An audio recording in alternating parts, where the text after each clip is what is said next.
Hello केम छो बधा मजामां छो घरे छो सेफ छो ओके वेरी गुड चलो सो केमिकल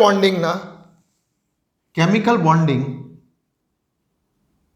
चैप्टर ना આપણે આજે આપણા સેકન્ડ લેક્ચર પર આવી પહોંચ્યા છે ઓકે લાસ્ટ લેક્ચર માત્ર ઇન્ટ્રોડક્શનનો હતો ત્યારબાદ થોડાક 3-4 દિવસ આપણે 12માની જેડબલઈની જે કંઈ પણ એક્ઝામની પેટર્ન બદલાઈ છે તેના કારણોસર આપણે 11મા ધોરણના વિડીયો લેક્ચર્સ નહોતા અપલોડ કરી શક્યા હવેથી ફરી પાછા આપણા 11મા ધોરણના જે લેક્ચર્સ છે તે રેગ્યુલરલી તમારા સુધી પહોંચતા રહેશે સો કેમિકલ બોન્ડિંગ ચેપ્ટરના આપણે ઇન્ટ્રોડક્શનની અંદર વાત કરેલી કે આપણે આ ચેપ્ટરની અંદર કઈ કઈ બાબતોને શીખવાની છે ઓકે ચેપ્ટરનું નામ જ છે કે કેમિકલ બોન્ડિંગ રાસાયણિક બંધન તો ઓબ્વિયસલી વાત હશે કે આ ચેપ્ટરમાં આપણે જુદા જુદા પ્રકારના રાસાયણિક બંધો વિશે શીખવાનું આવશે ચેપ્ટરમાં જુદા જુદા પ્રકારના રાસાયણિક બંધો કયા કયા પ્રકારના રાસાયણિક બંધો છે તેના વિશે શીખવાનું આવશે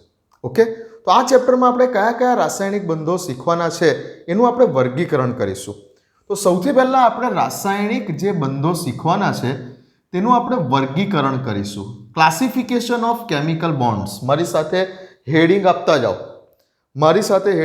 અને નોટ્સ બનાવતા જાઓ ચલો આપો હેડિંગ રાસાયણિક બંધોનું વર્ગીકરણ આપો હેડિંગ આપો ચલો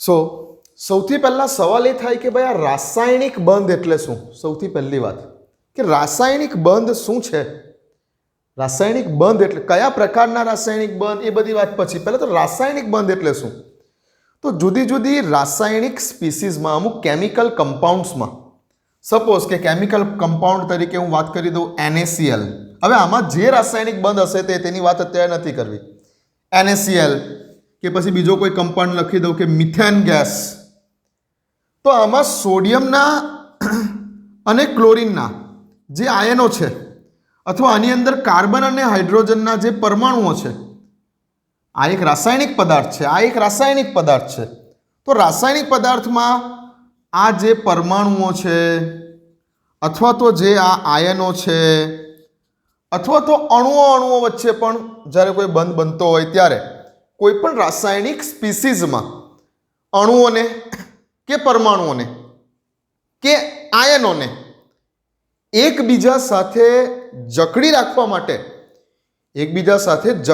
માટે કોઈને કોઈ આકર્ષણ બળ અસ્તિત્વ ધરાવતું હોય છે અહીંયા Na અને Cl ને Na+ અને Cl- એકબીજા સાથે કોઈક આકર્ષણ બળથી એકબીજા સાથે જકડાયેલા છે અહીં કાર્બન અને હાઇડ્રોજન કોઈક આકર્ષણ બળથી એકબીજા સાથે જકડાઈને રહેલા છે પાણીના અણુની પણ જો વાત કરી દઈએ તો પાણીના અણુમાં પણ હાઇડ્રોજન અને ઓક્સિજન કોઈક પ્રકારના રાસાયણિક બંધથી એકબીજા સાથે જોડાયેલા છે તો કયો રાસાયણિક બંધ હશે એ બધી વાત પછી પણ પાણીના અણુમાં પણ હાઇડ્રોજન અને ઓક્સિજન કોઈક પ્રકારના આકર્ષણ બળથી કોઈ પ્રકારનું કોઈ આકર્ષણ બળ છે કે જે હાઇડ્રોજન અને ઓક્સિજનને એકબીજાની સાથે રાખે છે અહીંયા કોઈક એવું આકર્ષણ બળ છે કે જે કાર્બન અને હાઇડ્રોજનને એકબીજાની સાથે જકડેલું રાખે છે અહીંયા કોઈક એવું આકર્ષણ બળ હશે કે જે સોડિયમ અને ક્લોરિનના આયનોને એકબીજા સાથે જકડીને રાખે છે તો રાસાયણિક સ્પીસીઝમાં રાસાયણિક પદાર્થોમાં કોઈક એવું એક આકર્ષણ બળ કે જે તેમાં રહેલા અણુઓને કે પરમાણુઓને કે આયનોને જે બોલો તે ઇન શોર્ટ તેના ઘટક કણોને રાસાયણિક પદાર્થમાં ઘટક કણોને હવે ઘટક કણો તરીકે અણુ બોલો પરમાણુ બોલો આયન બોલો તો ઘટક કણોને એકબીજા સાથે જકડી રાખતું આકર્ષણ બળ કે જેને બોલીશું આપણે રાસાયણિક બંધ તો રાસાયણિક બંધ એટલે શું કોઈ પણ રાસાયણિક પદાર્થમાં તેના ઘટક કણો તરીકે અણુઓ પરમાણુઓ આયનો વગેરે તો કોઈ પણ રાસાયણિક પદાર્થમાં રાસાયણિક પદાર્થના ઘટક કણોને એકબીજા સાથે જકડી રાખતું આકર્ષણ બળ જેને બોલીશું આપણે રાસાયણિક બંધ ઓકે રાસાયણિક બંધ શું છે તે હવે આ જે રાસાયણિક બંધ છે તેને બે રીતે આપણે ક્લાસિફાઈ કરી શકીએ. રાસાયણિક બંધનું વર્ગીકરણ આપણે બે રીતોએ કરી શકીએ છીએ. કઈ કઈ બે રીતોએ કરી શકીએ છીએ? એક તો છે આંતર પરમાણ્વીય પ્રકારના રાસાયણિક બંધો, ઇન્ટર એટોમિક પ્રકારના કેમિકલ બોન્ડ્સ, આંતર પરમાણ્વીય પ્રકારના રાસાયણિક બંધો, અને બીજું છે આંતર આણ્વીય પ્રકારના રાસાયણિક બંધો, ઇન્ટર મોલેક્યુલર.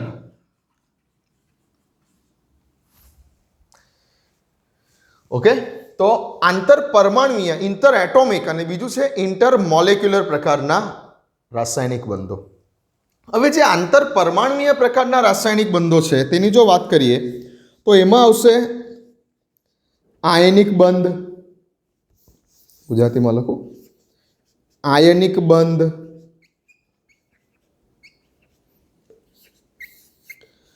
સહસંયોજક બંધ,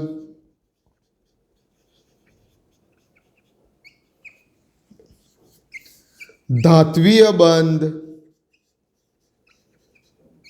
વગેરે. કોઓર્ડિનેશન કોવેલેન્ટ બોન્ડ, સવર્ગ સહસંયોજક બંધ. ચલો રહેવા દો ને અત્યારે. ઓકે, મેઇનલી આ ત્રણ લખો. તો આંતર પરમાણ્વીય પ્રકારના રાસાયણિક બંધો કયા? આયનિક બંધ, સહસંયોજક બંધ, ધાત્વીય બંધ, આ બધા. જ્યારે ઇન્ટર મોલેક્યુલર પ્રકારના રાસાયણિક બંધો કયા?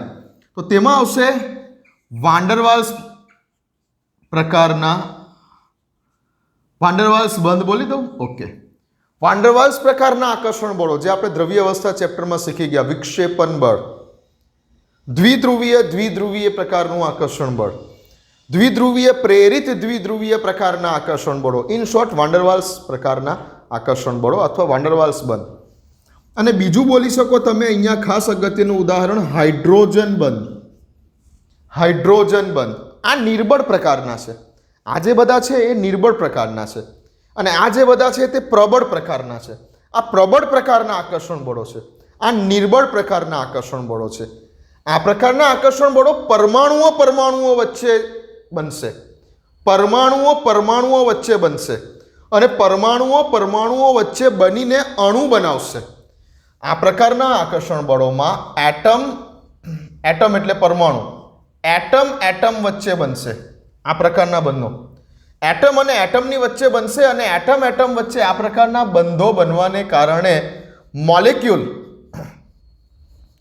અણુની રચના થશે. પરમાણુઓ વચ્ચે આ પ્રકારના બંધ બનશે માટે એને આંતર પરમાણ્વીય પ્રકારના બંધો કીધેલા છે. અને પરમાણુઓ વચ્ચે આ પ્રકારના બંધોની રચના થવાને કારણે અણુની રચના થશે. જ્યારે આ બાજુ શું છે, ઓલરેડી એક અણુ છે જ, ઓલરેડી અણુ તો છે જ. સપોઝ કે H2O પાણીનો એક અણુ છે જ, ઓલરેડી એક મોલિક્યુલ છે.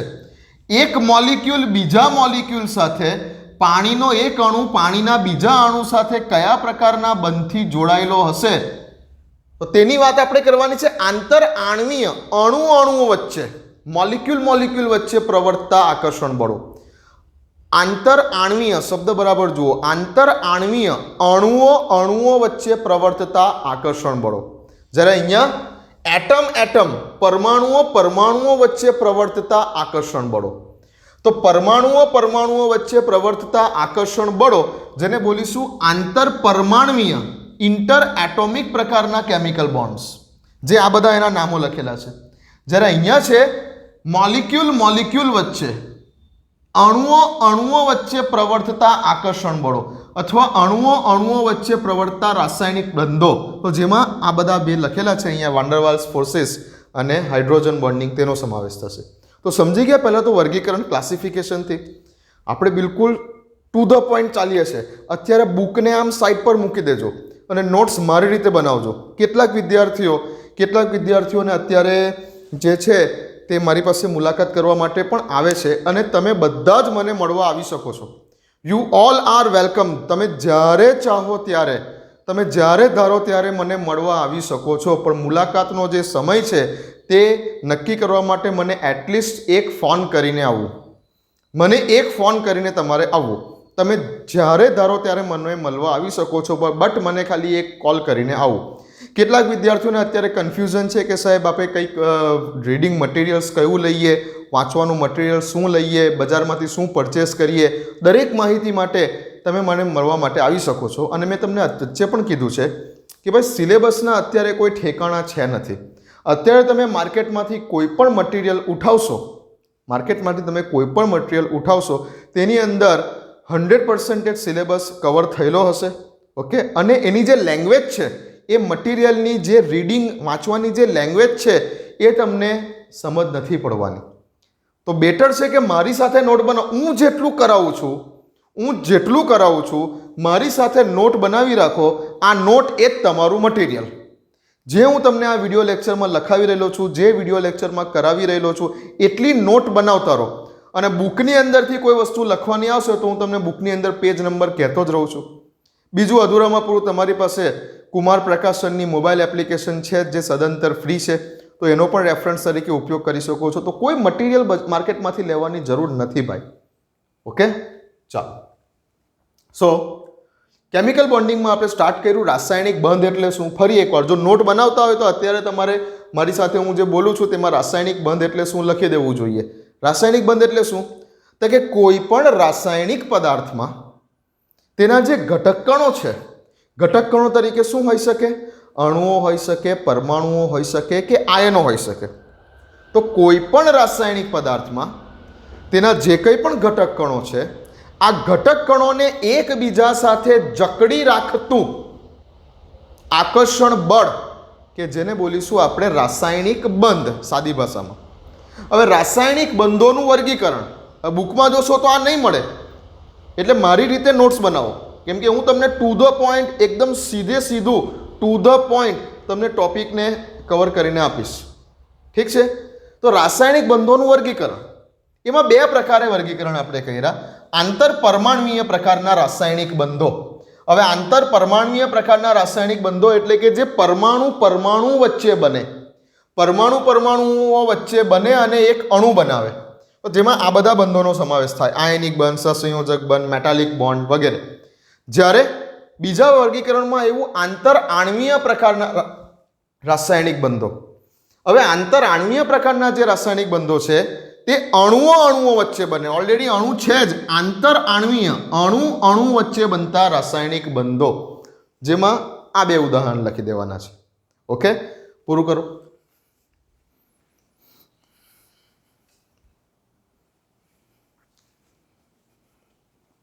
ચાલો, ક્લિયર? તો હવે સવાલ એ થાય કે રાસાયણિક બંધ બનાવવા કેમ? રાસાયણિક બંધ બનાવવાની જરૂરિયાત શું છે? કેમ કોઈ પણ પરમાણુ રાસાયણિક બંધ બનાવે છે? કોઈ પણ પરમાણુ રાસાયણિક બંધ કેમ બનાવે? એને શું જરૂર છે રાસાયણિક બંધ બનાવવાની? આ રાસાયણિક બંધ કોન્સેપ્ટ કેમ આવ્યો? રાસાયણિક બંધ બનાવવાની જરૂરિયાત શું હતી? પરમાણુઓએ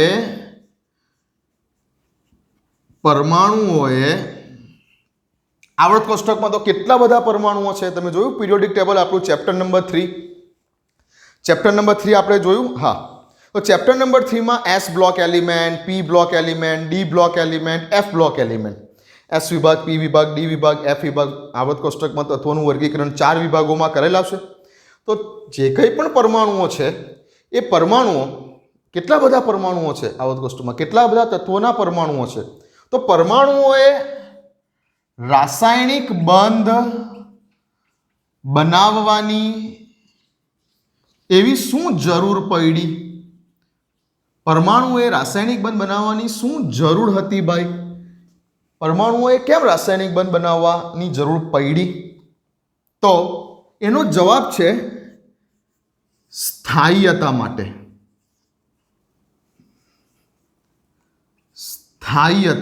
સ્ટેબલ થવા માટે, સ્થાયી થવા માટે, સ્ટેબલ થવા માટે.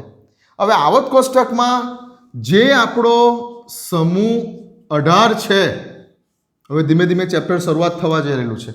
જે આપણો સમૂહ 18 છે, સમૂહ 18માં કયા કયા છે નિષ્ક્રિય વાયુઓનો સમૂહ જેને કહીએ છીએ helium, neon, argon, krypton, xenon, radon, આ બધા નિષ્ક્રિય વાયુઓ છે સમૂહ 18માં. તમે જોશો તો 18મા નંબરની ઊભી લાઈનમાં. હવે 18મા નંબરના જે ઊભી લાઈન છે જેને આપણે નિષ્ક્રિય વાયુઓનો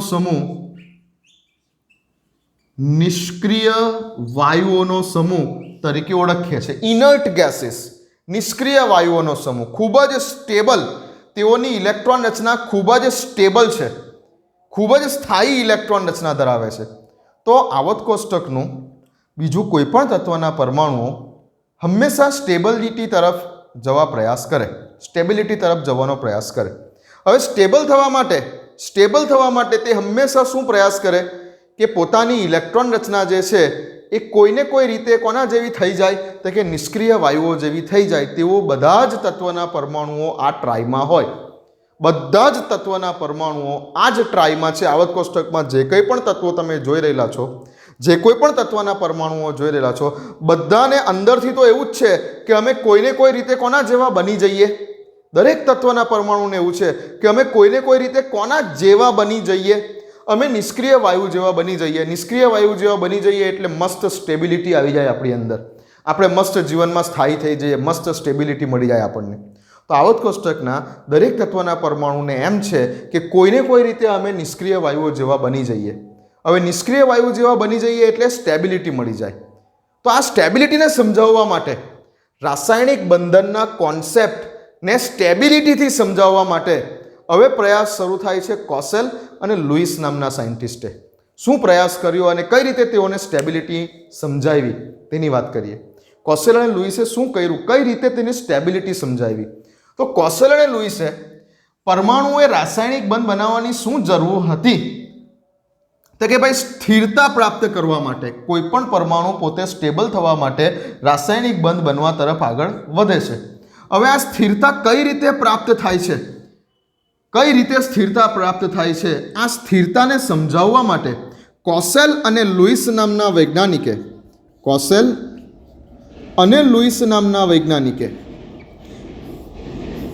આ સ્ટેબિલિટીને સમજાવવા માટે કે કઈ રીતે પરમાણુઓ એકબીજા સાથે જોડાય છે, કે એકબીજા સાથે કોઈ રાસાયણિક બંધ બનાવવાની પરમાણુઓને શા માટે રાસાયણિક બંધ બનાવવાની જરૂર પડે છે, તો સ્ટેબિલિટી માટે. અને સ્ટેબિલિટીને સમજાવવા માટે આ કોસેલ અને લુઈસ નામના વૈજ્ઞાનિકોએ જે નિયમની રજૂઆત કરી તે છે અષ્ટકનો નિયમ, ઓક્ટેટ રૂલ, અષ્ટકનો નિયમ. સ્ટેબિલિટીને સમજાવવા માટે, રાસાયણિક બંધ બનાવવાની જરૂરિયાત કેમ ઊભી થઈ? સ્થિરતા પ્રાપ્ત કરવા માટે. કોઈ પણ પરમાણુ એવું માને છે કે હું નિષ્ક્રિય વાયુઓ જેવી સ્થિરતા પ્રાપ્ત કરું, જેમાં અત્યારે આપણે આ હિલિયમને એક અપવાદ ગણીશું. તો રાસાયણિક બંધનનો પાયો નાખ્યો છે કોસેલ અને લુઈસ નામના વૈજ્ઞાનિકોએ અષ્ટકનો નિયમ આપીને. તો આ નિયમ શું સમજાવે છે તે તરફ હવે આપણે આગળ વધીએ છીએ. ચલો સમજો અષ્ટકનો નિયમ શું સમજાવે છે. તો અષ્ટકનો નિયમ એવું સમજાવે છે આપણને કે જેવી રીતે આપણે નિષ્ક્રિય વાયુઓની ઇલેક્ટ્રોન રચના તરફ જો ધ્યાન આપીએ, જેમાં હિલિયમને અત્યારે છોડી દો, હિલિયમને અત્યારે બાકાત રાખો, તો હિલિયમ સિવાયના કોઈ નિષ્ક્રિય વાયુઓની જો આપણે ઇલેક્ટ્રોન રચનાની વાત કરીએ, જેમ કે નિયોનનો પરમાણુ ક્રમાંક કેટલો છે? 10 છે. ઓકે, ઇલેક્ટ્રોન રચના જો લખવાનું કહું તો શું લખશો તમે? 1s2 2s2 2p6. તો નિયોનની ઇલેક્ટ્રોન રચનામાં સૌથી બહારની કક્ષા કઈ છે? પહેલી કક્ષા K અને આ બીજી કક્ષા L, ઓર્બિટ. સૌથી બહારની કક્ષા કઈ છે તો કે L. L કક્ષામાં કેટલા ઇલેક્ટ્રોન છે? L કક્ષામાં કેટલા ઇલેક્ટ્રોન છે? જુઓ, આ 6 ને 2 8 ઇલેક્ટ્રોન છે. હા, ઓકે. ચલો બીજો નિષ્ક્રિય ગેસ લઈ લો, આર્ગોન. પરમાણુ ક્રમાંક કેટલો? 18. ઇલેક્ટ્રોન રચના લખવાનું કહું તો 1s2 2s2 2p6 3s2 3p6 સૌથી પહેલી કક્ષા કઈ છે કે, પછીની કક્ષા કઈ છે એલ, પછીની કક્ષા કઈ છે એમ. તો સૌથી બહારની કક્ષા કઈ થઈ અહીંયા આ કેસમાં એમ. નિયોનના કેસમાં સૌથી બહારની કક્ષા સૌથી છેલ્લી કક્ષા કઈ હતી એલ હતી. આર્ગોનના કેસમાં સૌથી બહારની કક્ષા કઈ થઈ ગઈ એમ થઈ ગઈ. હા, હવે સૌથી બહારની કક્ષા જેને આપણે બોલીએ છીએ વેલેન્સ શેલ, સંયોજકતા કક્ષા. સૌથી બહારની કક્ષા એટલે શું? સંયોજકતા કક્ષા. તો નિયોનની વેલેન્સ શેલમાં સંયોજકતા કક્ષામાં કેટલા ઇલેક્ટ્રોન હતા? 6 ને 2 8. તો આર્ગોનની જ્યારે વાત કરું તો આર્ગોનની સૌથી બહારની કક્ષા કઈ? તો કે કક્ષા એમ. તેમાં કેટલા ઇલેક્ટ્રોન છે? 6 ને 2 8. આવી રીતે કોઈ પણ નિષ્ક્રિય વાયુઓની ઇલેક્ટ્રોન રચના લખશો તો સૌથી બહારની કક્ષા સૌથી છેલ્લી કક્ષામાં કેટલા ઇલેક્ટ્રોન આવવાના છે? 8 ઇલેક્ટ્રોન આવવાના છે. તો કોસેલ અને લુઈસે કંઈક એવું કીધું કે જ્યારે નિષ્ક્રિય વાયુઓની ઇલેક્ટ્રોન રચના જોતા માલુમ પડે છે કે આ નિષ્ક્રિય કેમ છે, આ બધા વાયુઓ નિષ્ક્રિય કેમ છે, તો કે તેની સંયોજકતા કક્ષા ઇલેક્ટ્રોનથી સંપૂર્ણ ભરાયેલી છે. અથવા સંયોજકતા કક્ષામાં કેટલા ઇલેક્ટ્રોન છે? 8 ઇલેક્ટ્રોન છે. અને 8 ઇલેક્ટ્રોન હોવાને કારણે તે રાસાયણિક રીતે નિષ્ક્રિય છે. તો જે કોઈ પણ પરમાણુઓ જો આવી કોઈ ઇલેક્ટ્રોન રચના પ્રાપ્ત કરી લે, કેવી?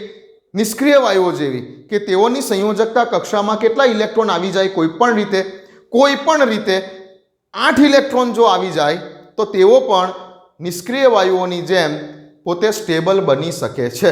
અને આને જ કોસેલ અને લુઈસ નામના વૈજ્ઞાનિકોએ અષ્ટકનો નિયમ, ઓક્ટેટ રૂલ, 8 ઇલેક્ટ્રોન રૂલ, 8 ઇલેક્ટ્રોન નિયમ. જો કયા શબ્દો બોલાશે? 8 ઇલેક્ટ્રોનનો નિયમ, ઇંગ્લિશમાં ઓક્ટેટ રૂલ, શુદ્ધ ગુજરાતીમાં અષ્ટકનો નિયમ વગેરે શબ્દો વપરાશે. તો કોસેલ અને લુઈસ નામના વૈજ્ઞાનિકોએ નિષ્ક્રિય વાયુઓની ઇલેક્ટ્રોન રચના ઉપરથી એવું તારણ કાઢ્યું કે બીજો આવર્ત કોષ્ટકના કોઈ પણ તત્વનો પરમાણુ જો કોઈ પણ રીતે એનીહાઉ ઇલેક્ટ્રોન મેળવીને કે ઇલેક્ટ્રોન ગુમાવીને કે ઇલેક્ટ્રોનનું શેરિંગ કરીને કંઈ પણ રીતે જો તે અષ્ટક પૂર્ણ કરે એટલે પોતાની સંયોજકતા કક્ષામાં 8 ઇલેક્ટ્રોન કોઈ પણ રીતે મારી મચેડીને કોઈ પણ રીતે પોતાની સંયોજકતા કક્ષામાં 8 ઇલેક્ટ્રોન લાવી દે તો તે કેવો બની જાય છે? સ્ટેબલ બની જાય છે, સ્થિર બની જાય છે. અને આ જ કોન્સેપ્ટને આ રાસાયણિક બંધનનો પાયો નાખ્યો, કેમિકલ બોન્ડિંગનો પાયો નાખ્યો. તો ભાઈ પરમાણુએ રાસાયણિક બંધ બનવાની શું જરૂર હતી? તો કે પોતે સ્ટેબલ થવા માટે. સ્ટેબલ થવા માટે એટલે કઈ રીતે સ્ટેબલ થવા માટે? તો કે ભાઈ નિષ્ક્રિય વાયુઓ જેવી ઇલેક્ટ્રોન રચના પ્રાપ્ત થવા માટે. નિષ્ક્રિય વાયુ જેવી ઇલેક્ટ્રોન રચના એટલે કેવી ઇલેક્ટ્રોન રચના? તો કે ભાઈ સંયોજકતા કક્ષામાં કેટલા ઇલેક્ટ્રોન આવી જવા જોઈએ? 8 ઇલેક્ટ્રોન આવી જવા જોઈએ. તેવી કોઈક ઇલેક્ટ્રોન રચના.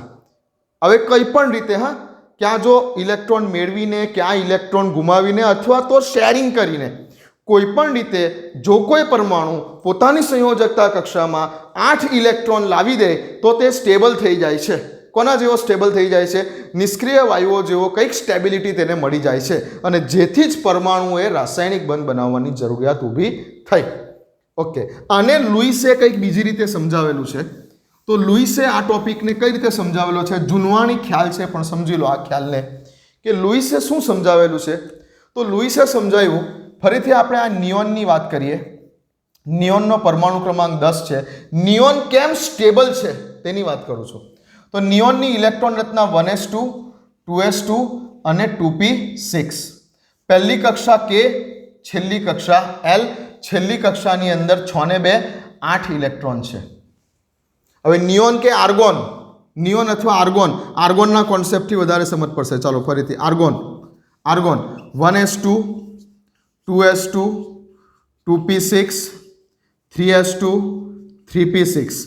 પહેલી કક્ષા K, બીજી કક્ષા L અને છેલ્લી કક્ષા છે અહીંયા M. આને શું કહેવાય? સંયોજકતા કક્ષા.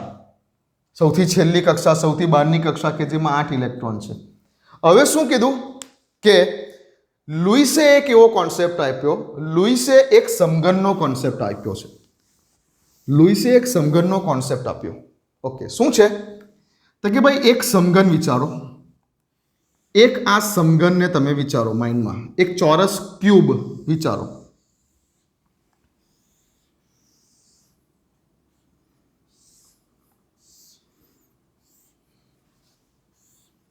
ઓકે, હવે આના તમે કેટલા ખૂણાઓને જોઈ શકો છો? તો કે આમાં તમે અહીંયા આ એક ખૂણો, આ બીજો ખૂણો, આ ત્રીજો ખૂણો, આ ચોથો ખૂણો, આ પાંચમો ખૂણો, આ છઠ્ઠો ખૂણો, આ સાતમો ખૂણો અને આ આઠમો ખૂણો. તમારી પાસે એક ચોરસ લાકડાનો ટુકડો હોય તો એના કેટલા ખૂણા તમે ગણી શકો છો? 8 ખૂણા ગણી શકો છો. તો આ 8 ખૂણા ઉપર લુઈસે સમઘનના કોન્સેપ્ટથી શું કીધું કે લુઈસે વાત કરી છે સમઘન ઉપરથી આ સ્ટેબિલિટીને સમજાવવા માટેની. તો લુઈસે એવું કીધું કે સંયોજકતા કક્ષાના ઇલેક્ટ્રોનને છોડી દો. સંયોજકતા કક્ષાના ઇલેક્ટ્રોનને છોડી દો. પરમાણુને કઈ રીતે સમજાયો? તો કે ભાઈ આર્ગોનનો પરમાણુ છે, તો આર્ગોનના પરમાણુમાં લુઈસે શું કીધું કે ભાઈ સંયોજકતા કક્ષાના ઇલેક્ટ્રોનને છોડી દો. ઓકે, તે સિવાયના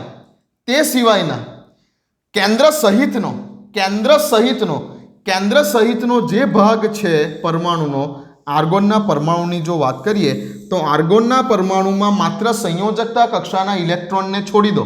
હવે આર્ગોનનો પરમાણુ કેવું હશે? તો આર્ગોનના પરમાણુ બતાવું સ્ટ્રક્ચર. તો ભાઈ અહીંયા કેન્દ્ર હશે. કેન્દ્રમાં શું હશે? તો કે 18 પ્રોટોન હશે. 18 પ્રોટોન હશે ને કંઈક આર્ગોનની અંદર જે છે બીજા પરમાણુ ભરાંક કેટલો છે? આર્ગોનનો લગભગ 40 છે, એટલે 22 ન્યુટ્રોન હશે. 18 પ્રોટોન હશે, 22 ન્યુટ્રોન હશે. ઓકે, પછી આ પહેલી ઓર્બિટ હશે કે જેમાં 2 ઇલેક્ટ્રોન છે, જોઈ શકો છો કે કક્ષામાં 2 ઇલેક્ટ્રોન છે. આ બીજી ઓર્બિટ હશે, તેની અંદર કેટલા છે? તો કે 6 ને 2 8 ઇલેક્ટ્રોન છે. આ 8 ઇલેક્ટ્રોન છે. અને આ ત્રીજી ઓર્બિટ હશે જેને બોલીશું આપણે કક્ષા M, કે જેમાં પણ 8 ઇલેક્ટ્રોન છે. ઓકે, તો લુઈસે કંઈક એવું કીધું કે આ કેન્દ્ર અને કેન્દ્ર સહિતનો આટલો ભાગ જો બરાબર ધ્યાનથી, એમાં કેન્દ્ર પણ આવી ગયું, આ વચ્ચેવાળું કેન્દ્ર પણ આવી ગયું. કેન્દ્ર અને કેન્દ્ર સહિતનો ભાગ જેમાં માત્ર કોને છોડી દો? સંયોજકતા કક્ષાને છોડી દો. તો આટલા ભાગને શું કહી દીધું લુઈસે? પરમાણુનું કર્નલ. આટલા ભાગને શું શબ્દ આપ્યો? પરમાણુ કર્નલ. પરમાણુના કેન્દ્ર સહિતનો ભાગ માત્ર સંયોજકતા કક્ષા સિવાયનો, અંદરના બધા ઇલેક્ટ્રોન બી આવી ગયા. સંયોજકતા કક્ષા સિવાયના અંદરના ઇલેક્ટ્રોનને પણ ગણતરીમાં લઈ લેવાના. અને એક આટલો એક જે ભાગ બન્યો એ આટલા ભાગને લુઈસે શું કીધું? પરમાણુ કર્નલ. સ્ટેબિલિટી સમજાવવા માટે શું એને ધારણા કરેલી તે સમજો. તો આટલો જે ભાગ છે 1s2 ના ઇલેક્ટ્રોન, 2s2 વાળા ઇલેક્ટ્રોન, 2p6 વાળા ઇલેક્ટ્રોન, ઓર્બિટ છેલ્લી ઓર્બિટના ઇલેક્ટ્રોનને બાકાત રાખીને અંદરની બધી જ ઓર્બિટના ઇલેક્ટ્રોનને પણ ગણતરીમાં લઈ લેવાના અને સાથે સાથે કેન્દ્રને પણ ગણતરીમાં લઈ લેવાનું. અને એ આખા ભાગને શું બોલવાનું? કર્નલ. તો આ જે કર્નલ છે તે એક પેટી છે. આ પેટીના મધ્યમાં શું રહેલું છે? કર્નલ. હવે કર્નલ શબ્દને સમજશો. કર્નલ શબ્દ એટલે પરમાણુનું કેન્દ્ર પણ આવી ગયું અને અંદરની કક્ષાના બધા ઇલેક્ટ્રોન પણ આવી ગયા. માત્ર શું નથી આવ્યું? પરમાણુની સ્ટ્રક્ચરમાં કર્નલ શબ્દ આવે એટલે કઈ વસ્તુ બાકાત રહેલી છે? ખાલી માત્ર ને માત્ર સંયોજકતા કક્ષા બાકાત રહેલી છે. સંયોજકતા કક્ષા સિવાયના અંદરની બધી જ કક્ષાઓ અને કેન્દ્રને સંયુક્ત રીતે શું બોલવામાં આવે છે? કર્નલ. આવું લુઈસે કીધું સ્ટેબિલિટી સમજાવવા માટે. તો એક કાચની પેટી છે એવું માનો. આ કાચની પેટીમાં કર્નલ છે, પરમાણુનું કર્નલ છે. અને હવે કાચની પેટીના કેટલા ખૂણા છે? તો કે 8 ખૂણા છે. આ 8 ખૂણા ઉપર જે સંયોજકતા કક્ષાના ઇલેક્ટ્રોન્સ છે, આ સંયોજકતા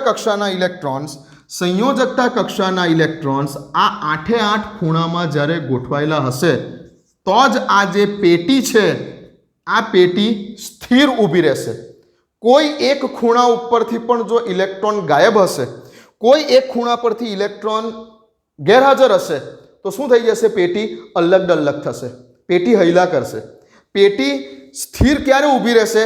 કે જ્યારે 8 ખૂણાના ઇલેક્ટ્રોન એક્ઝેક્ટલી પોતાના 8 ખૂણા પર ગોઠવાયેલા છે.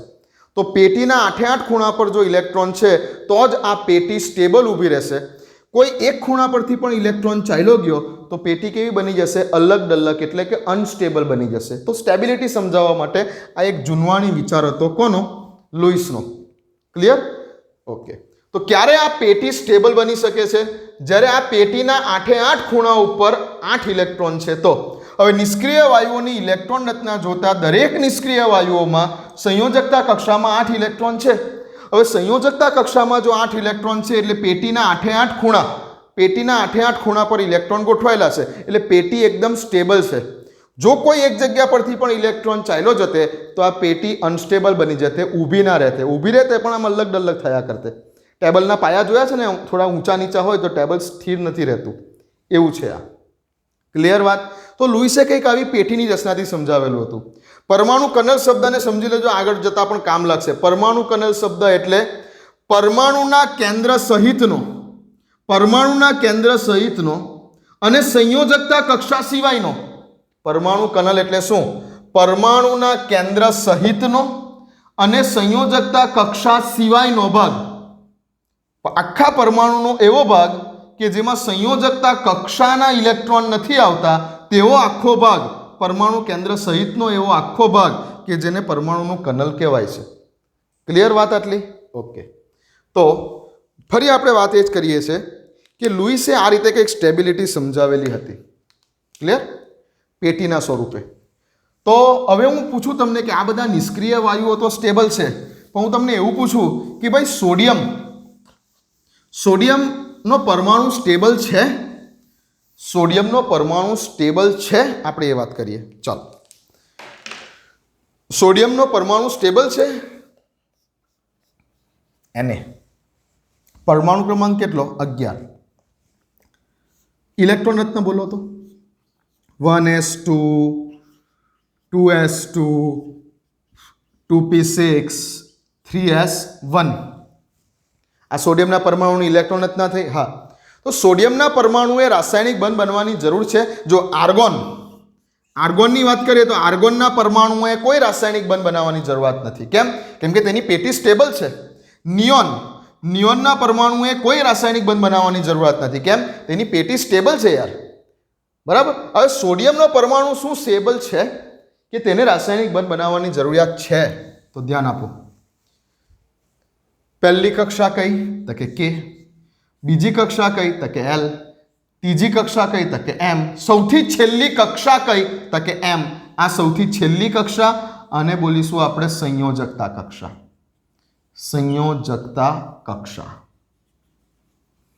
સંયોજકતા કક્ષા. હવે સોડિયમ પરમાણુની સંયોજકતા કક્ષામાં કેટલા ઇલેક્ટ્રોન છે? એક જ ઇલેક્ટ્રોન છે. આ એક જ ઇલેક્ટ્રોન છે. એટલે શું થયું? તો કે આ જે પેટી હતી, પેટીના ઉદાહરણથી સમજો. આ જે પેટી હતી,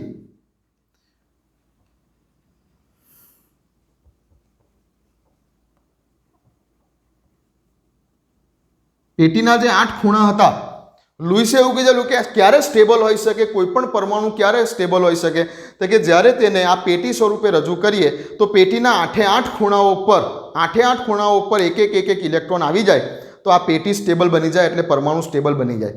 નિષ્ક્રિય વાયુઓમાં હિલિયમને બાદ કરતા નિયોન, આર્ગોન, ક્રિપ્ટોન દરેકે દરેક જગ્યા ઉપર આ રીતે દરેક ખૂણા પર 8 ઇલેક્ટ્રોન આવી જશે. એટલે નિષ્ક્રિય વાયુઓના જે પરમાણુઓ છે કોઈ પણ પ્રકારનો રાસાયણિક બંધ બનાવતા નથી. તમે નહીં જોયું હોય કે નિષ્ક્રિય વાયુઓએ કોઈ બંધ બનાવ્યું હોય, એને બંધ બનાવવાની જરૂરત જ નથી. પણ હવે સોડિયમની જો વાત કરીએ તો સોડિયમની સંયોજકતા કક્ષામાં એક જ ઇલેક્ટ્રોન છે. સોડિયમ પરમાણુની વાત કરું તો સોડિયમ પરમાણુનું આ કેન્દ્રમાં 11 પ્રોટોન છે. પરમાણુ ભારાંક કેટલો? 23. એટલે લગભગ 12 ન્યુટ્રોન હશે. 11 પ્રોટોન હશે, 12 ન્યુટ્રોન હશે. પહેલી કક્ષા કઈ? તો કે પહેલી કક્ષા કે. પહેલી કક્ષા કેમાં કેટલા ઇલેક્ટ્રોન છે? તો કે 2 ઇલેક્ટ્રોન છે. બીજી કક્ષા કઈ? તો કે બીજી કક્ષા એલ. તેમાં કેટલા ઇલેક્ટ્રોન છે? તો કે 6 ને 2 8 ઇલેક્ટ્રોન છે. 8 ઇલેક્ટ્રોન છે. ત્રીજી કક્ષા કઈ? અલગ કલરથી બતાવું છું. ત્રીજી કક્ષા કઈ? તો કે ભાઈ ત્રીજી કક્ષા થઈ તમારી કક્ષા નંબર એમ, કે એલ એમ, જેમાં કેટલા ઇલેક્ટ્રોન છે? 1 ઇલેક્ટ્રોન છે. अब परमाणु कनलनी जो बात करिए तो परमाणु कनल में शू आवी जाए परमाणुना केंद्र सहितनो अने संयोजकता कक्षा सिवायनो भाग एटले आटलो आखो भाग ने आपणे शू बोली सकीए सोडियमना परमाणुनुं परमाणु कनल। आ परमाणु कनल एटले समझो कि सोडियमना परमाणु कनल आ छे वच्चे पेटीमां वच्चे। हवे संयोजकता कक्षा सिवायनो भाग हतो ने परमाणु कनल तो हवे संयोजकता कक्षामां केटला इलेक्ट्रॉन छे एक ज કોઈ પણ એક જગ્યા પર મૂકી દો, એક ઇલેક્ટ્રોન, ચલો અહીંયા મૂકી દીધો એક ઇલેક્ટ્રોન. એવું સમજો કે એક જ જગ્યા પર ઇલેક્ટ્રોન છે, બીજી બધી જગ્યાઓ કેવી છે? બીજી બધી જગ્યાઓ કેવી છે? ખાલી છે. એટલે આ પેટી સ્ટેબલ નથી, એનો એક જ પાયો છે કે જ્યાં ઇલેક્ટ્રોન છે, બીજા બધા અલગ અલગ પાયાઓ છે. એટલે આ પેટી સ્ટેબલ નથી સોડિયમના પરમાણુના કેસમાં. તો સોડિયમ એની હાવ શું કરશે? સોડિયમ એની હાવ શું કરશે? તો સોડિયમ એની હાવ એવી ટ્રાય કરશે કે ભાઈ એની જે પેટી છે તે સ્ટેબલ બની જાય. ક્યાં તો એક પણ ઇલેક્ટ્રોન નહીં હોય, ક્યાં તો એક પણ ઇલેક્ટ્રોન નહીં હોય, ક્યાં તો દરેકે દરેક ખૂણા પર એક ઇલેક્ટ્રોન થઈ જાય, એવી કંઈ ટ્રાય કરશે. કોણ? સોડિયમનો પરમાણુ. એટલે સોડિયમના પરમાણુએ રાસાયણિક બંધ બનાવવાની જરૂર છે, કેમ કે તેની પેટી અનસ્ટેબલ છે. તેની પેટી અનસ્ટેબલ છે. જો ક્લોરીનની વાત કરીએ, આ જ રીતે જો ક્લોરીનની વાત કરીને સમજાવું, બીજું એક ઉદાહરણ લો. ક્લોરીન પરમાણુ ક્રમાંક કેટલો? 17. ઇલેક્ટ્રોન રચના 1s2 2s2 2p6 3s2 3p5. પહેલી ઓર્બિટ કઈ છે? તો કે આ પહેલી K, બીજી કઈ છે? L, ત્રીજી કઈ છે? M. સૌથી બહારની કક્ષા કઈ? તો કે કક્ષા નંબર M. એમાં કેટલા ઇલેક્ટ્રોન છે? 5 ને 2, 2 + 5 = 7 ઇલેક્ટ્રોન છે ક્લોરીન પાસે સંયોજકતા કક્ષામાં. તો જો ક્લોરીનની પેટીની વાત કરું તો ક્લોરીનના પેટીમાં ધન વીજભારયુક્ત પરમાણુ કણલ તો અંદર છે, સંયોજકતા કક્ષામાં કેટલા ઇલેક્ટ્રોન છે? 7. હવે એને સાથે સાથ ખૂણા પર ગોઠવવાની ટ્રાય કરું તો કે ભાઈ એક ઇલેક્ટ્રોન, આ બીજો ઇલેક્ટ્રોન, આ ત્રીજો ઇલેક્ટ્રોન, આ ચોથો ઇલેક્ટ્રોન, પાંચમો, છઠ્ઠો ને આ સાતમો ઇલેક્ટ્રોન. 7 ઇલેક્ટ્રોન ગોઠવાઈ ગયા. હજુ એક જગ્યા ખાલી પડી. એટલે ક્લોરીનની પેટી પણ કઈ છે? અનસ્ટેબલ છે. તો શું કરશે? કોઈ પણ રીતે એવી ટ્રાય કરશે કે ભાઈ અહીંયા એક ઇલેક્ટ્રોન આવી જાય. જો અહીંયા એક ઇલેક્ટ્રોન આવી જાય તો એની પેટી કેવી થઈ જાય? સ્ટેબલ થઈ જાય. અને આવી સ્ટેબિલિટી પ્રાપ્ત કરવા માટે જ કોઈ પણ પરમાણુ શું બનાવતો હોય છે? રાસાયણિક બંધની રચના કરતો હોય છે. બરાબર. અહીંયા મેં પેટીના 8 ખૂણાથી સમજાવેલું છે અને આ જ વસ્તુ કોસેલ લુઈસ અભિગમમાં અષ્ટકના નામથી ઓળખાય છે, અષ્ટકના નિયમના નામથી ઓળખાય છે. સમજી ગયા પેટીવાળો કોન્સેપ્ટ? ઓકે. શરૂઆત તો એક રાસાયણિક બંધો શીખવા કરતાં, બાકી આ શું છે અત્યારે તમને હું હમણાં 10-15 મિનિટની અંદર સહસંયોજક બંધ શું છે કે આયનિક બંધ શું છે એ બધી વસ્તુ તો હમણાં તમને 10-15 મિનિટમાં સમજાવી શકું છું તરત ધર. પણ પરમાણુએ રાસાયણિક બંધ બનવાની જરૂર શું હતી? એને શું ચળ ઊભી થયેલી કે રાસાયણિક બંધ બનાવે? પરમાણુને એવી તો શું ચળ ઊભી થઈ કે રાસાયણિક બંધ બનાવે? કેમ નિષ્ક્રિય વાયુઓ રાસાયણિક બંધ નથી બનાવતા અને કેમ બીજા બધા આવત કોષ્ટકના તત્વના પરમાણુઓને રાસાયણિક બંધ બનવાની હડકપદુડા થઈ ગયેલા છે? બીજા બધા પરમાણુઓ કેમ? સ્ટેબિલિટી માટે. સ્ટેબિલિટી માટે. જેવી નિષ્ક્રિય વાયુઓ પાસે સ્ટેબિલિટી છે એવી સ્ટેબિલિટી અમારી પાસે આવી જાય તો લાઈફ મસ્ત થઈ જાય. દરેકને મનના ખૂણામાં, દિલના કોઈ ખૂણામાં એવી ઈચ્છા છે કંઈક અમે પણ જે છે મુકેશ અંબાણી જેવી સ્ટેબિલિટી પ્રાપ્ત કરી શકીએ તો કંઈક લાઈફ જીવવાની મજા આવી જાય. દરેક પરમાણુને એવું છે કે કંઈક નિષ્ક્રિય વાયુઓ જેવી ઇલેક્ટ્રોન રચના અમને મળી જાય તો અમે લાઈફમાં મસ્ત સ્ટેબલ થઈ જઈએ. ઓકે. તો સ્ટેબિલિટીનો કોન્સેપ્ટ હતો. તો પરમાણુએ રાસાયણિક બંધ બનવાની શું જરૂર હતી? મારા હિસાબે આ કોન્સેપ્ટ ક્લિયર થઈ ગયો છે. કેમ નિષ્ક્રિય વાયુઓ રાસાયણિક બંધ નથી બનાવતા અને બીજા કેમ આવત કોષ્ટકના બીજા બધા પરમાણુઓ રાસાયણિક બંધ બનાવવા તરફ હડકપદુડા છે તેની પણ તમને સમજ પડી ગઈ હશે કે બીજા બધાને કેમ રાસાયણિક બંધ બનાવવાની જરૂરિયાત છે, કેમ સોડિયમને રાસાયણિક બંધ બનવાની જરૂર છે, કેમ ક્લોરીનને બીજા કોઈ સોડિયમને બીજા કોઈ તત્વના પરમાણુ સાથે શા માટે રાસાયણિક બંધ બનાવવાની જરૂરિયાત છે, શા માટે ક્લોરીનને પણ રાસાયણિક બંધ બનાવવાની જરૂરિયાત છે, પણ શા માટે નિયોન કે આર્ગોન રાસાયણિક બંધ બનાવવાની જરૂરિયાત નથી. તો આ કોન્સેપ્ટ ખબર પડી ગઈ હશે. ઓકે, ચાલો લખી લો આટલું. આ એક પેટીનો કોન્સેપ્ટ છે. આ એક જૂનવાણી વિચાર છે. આ પણ તમને કહી દઉં, આ જે છે આ એક જૂનવાણી વિચાર છે. પાછળ જતા આ ફેલ થવાનો છે.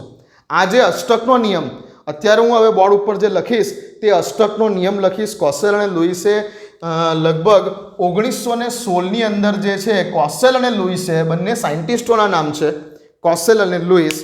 તો કોસેલ અને લુઈસ નામના વૈજ્ઞાનિકોએ 1916માં જે નિયમ ડેવલપ કર્યો અને જે નિયમ આજે આપણે અષ્ટકના નિયમના નામથી જાણીએ છીએ, ઓક્ટેટ રૂલના નામથી, એ નિયમ શું છે એ હું અત્યારે બોર્ડ ઉપર લખી રહેલો છું. પણ આ નિયમ પણ પાછળ જતાં અત્યારે ફેલ થવાનો છે. જેવી રીતે આપણે એટોમિક સ્ટ્રક્ચરમાં વાત કરેલી કે ડાલ્ટનનો પરમાણુ નમૂનો ફેલ થયો, પછી થોમ્સનનો પરમાણુ નમૂનો આવ્યો એ પણ ફેલ થયો. થોમ્સન પછી આવ્યો રુથરફોર્ડે પોતાનો પરમાણુ નમૂનો આવ્યો, એ પણ ફેલ થયો. રુથરફોર્ડ પછી આવ્યો બોહર, તો બોહરનો પરમાણુ નમૂનો એ પણ ફેલ થયો. અને ફાઇનલી જે આજે આપણે પરમાણુ વિશે જાણીએ છીએ તે છે પરમાણુનો ક્વોન્ટમ નમૂનો. બની શકે કે આ ક્વોન્ટમ નમૂનો પણ પાછળ જતાં ફેલ થઈ જાય આવનારા બીજા 50 વર્ષમાં.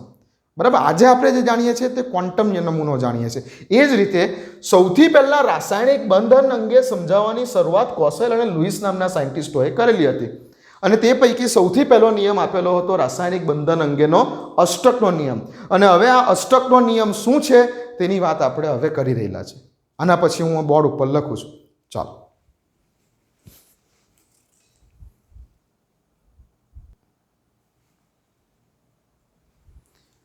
ચાલો તો લખો અષ્ટકનો નિયમ, જે કોસેલ અને લુઈસ નામના વૈજ્ઞાનિકોએ રાસાયણિક બંધનનો પાયો નાખવા માટે આ જે નિયમ બનાવેલ છે ઓક્ટેટ રૂલ, જે પાછળ થતાં અમુક બાબતોમાં ફેલ થવાનો છે એ પણ કહી રાખું છું.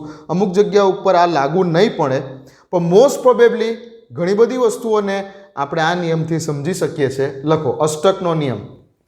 અને રાસાયણિક બંધન અંગેનો ઇલેક્ટ્રોનીય વાદ પણ કહેવામાં આવે છે. હા, આનું બીજું નામ રાસાયણિક બંધનનો ઇલેક્ટ્રોનીય વાદ, આવું પણ નામ છે આનું. ઓકે, તો પરમાણુઓના સંયોજકતા ઇલેક્ટ્રોન્સ, સંયોજકતા કોષના સંયોજકતા કક્ષાના ઇલેક્ટ્રોન્સ એક પરમાણુમાંથી બીજા પરમાણુમાં ક્યાં તો ઇલેક્ટ્રોન મેળવીને, જો ખૂટતા હોય, પેટી અલગ અલગ હોય અને ઇલેક્ટ્રોન ખૂટતા હોય તો ઇલેક્ટ્રોન મેળવીને, અથવા ઇલેક્ટ્રોન ગુમાવીને, ક્યાં તો ઇલેક્ટ્રોન મેળવીને ક્યાં તો ઇલેક્ટ્રોન ગુમાવીને, બંને પોસિબિલિટી છે. જ્યારે ઇલેક્ટ્રોન મેળવી શકતા નથી કે ઇલેક્ટ્રોન ગુમાવી શકતા નથી તો એક ત્રીજી પોસિબિલિટી છે ઇલેક્ટ્રોનની ભાગીદારી કરીને, કંઈ પણ રીતે. મેં કીધું ને, મારી મચેડીને કંઈ પણ રીતે. તો જ્યારે પરમાણુઓના સંયોજકતા ઇલેક્ટ્રોન એક પરમાણુમાંથી બીજા પરમાણુમાં ક્યાં તો ઇલેક્ટ્રોન મેળવીને, ક્યાં તો ઇલેક્ટ્રોન ગુમાવીને, ક્યાં તો ઇલેક્ટ્રોનની ભાગીદારી કરીને તેમની સંયોજકતા કક્ષાનું અષ્ટક પૂર્ણ કરે છે કોઈ પણ રીતે. અને ત્યારે જ રાસાયણિક બંધનું નિર્માણ થાય છે. આ નિયમને કહેવાય છે અષ્ટકનો નિયમ. હવે તમે ધ્યાનથી બરાબર જોજો, જ્યારે ઇલેક્ટ્રોન મેળવવાની કે ઇલેક્ટ્રોન ગુમાવવાની વાત થતી હશે ને, આગળ જતા ચેપ્ટરમાં આપણે વાત કરીશું, ત્યારે જ્યારે ઇલેક્ટ્રોન મેળવવાની અથવા ઇલેક્ટ્રોન ગુમાવવાની જ્યારે વાત થતી હશે ને, ત્યારે થશે રાસાયણિક બંધ ખરો, પણ ત્યારે કયો રાસાયણિક બંધ બનશે? આયનિક બંધ બનશે.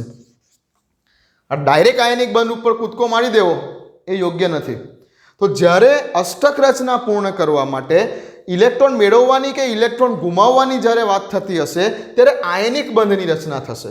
પણ જ્યારે અષ્ટક રચના પૂર્ણ કરવા માટે ઇલેક્ટ્રોનની ભાગીદારીની જ્યારે વાત આવશે, ધ શેરિંગ ઓફ ઇલેક્ટ્રોન, ઇલેક્ટ્રોનની ભાગીદારીની જ્યારે વાત આવશે ત્યારે વાત ચાલશે સહસંયોજક બંધની.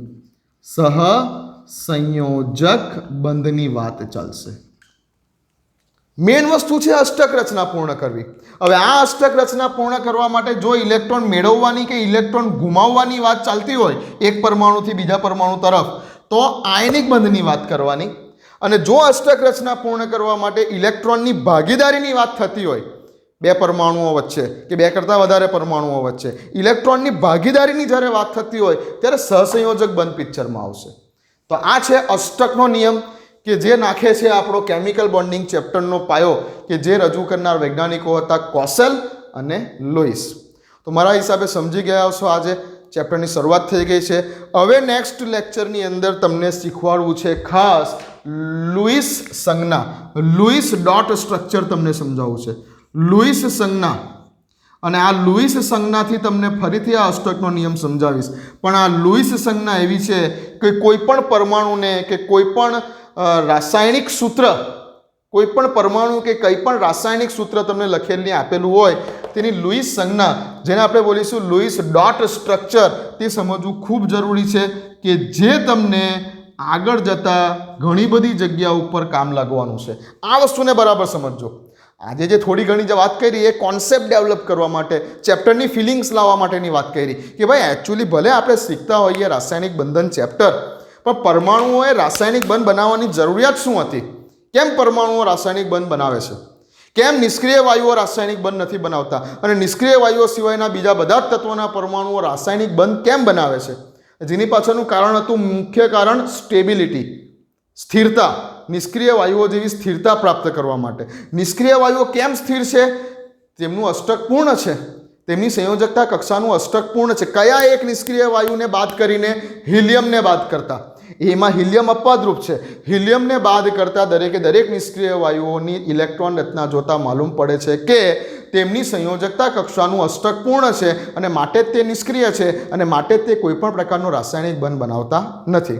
જ્યારે બીજા બધા તત્વોના પરમાણુઓની ઇલેક્ટ્રોન રચના જોતા માલુમ પડે છે કે તેમની સંયોજકતા કક્ષાનું અષ્ટક કઈ ને કઈ રીતે અપૂર્ણ છે.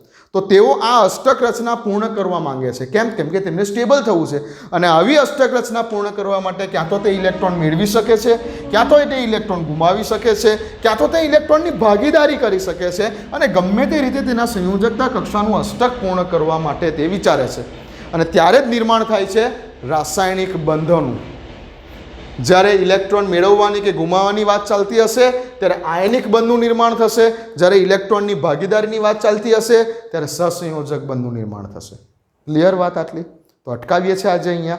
નેક્સ્ટ આગળ વધીશું લુઈસ ડોટ સ્ટ્રક્ચરથી આગળ કન્ટિન્યુ વધીશું. ચાલો મળીએ.